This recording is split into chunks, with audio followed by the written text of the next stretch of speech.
Self-awareness is a word that, for my sense, draws you out again. So it draws, the emphasis is on the awareness.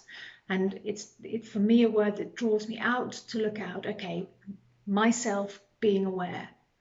And interiority opens far more to the sense of stillness, to the internal depth. And it's that I work with.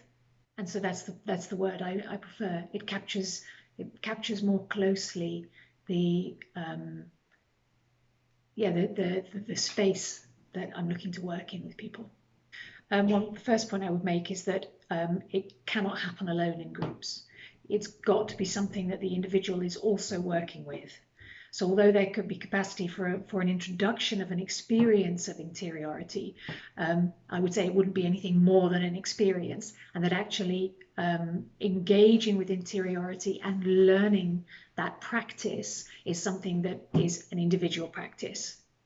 Going back to the group, the interiority, the skills of interiority, the deep listening and the opening beyond judgment, and I want to say beyond judgment, not judging, because that's impossible. We're human beings, we judge, but acknowledging the judgment and stepping beyond.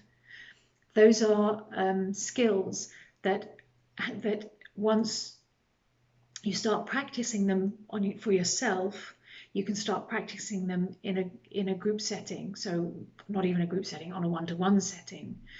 And I think that engaging with some of those skills on a practical level, so if I learn to listen to you, then I'm also learning to listen to myself.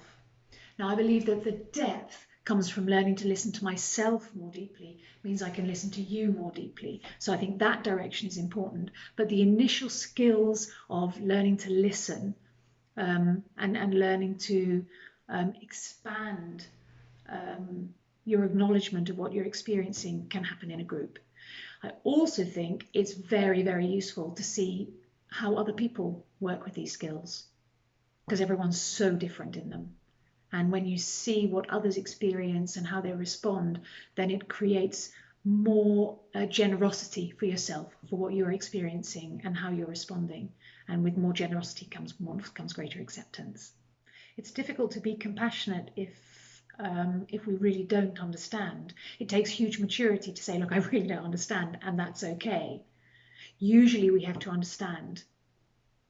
And the greater our interiority, the greater our understanding.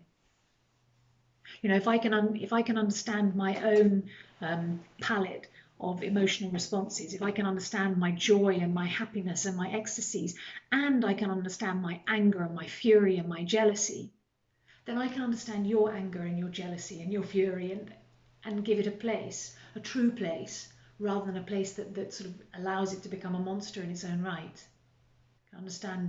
In understanding my own humanness, I can understand your humanness and understand then that we are human.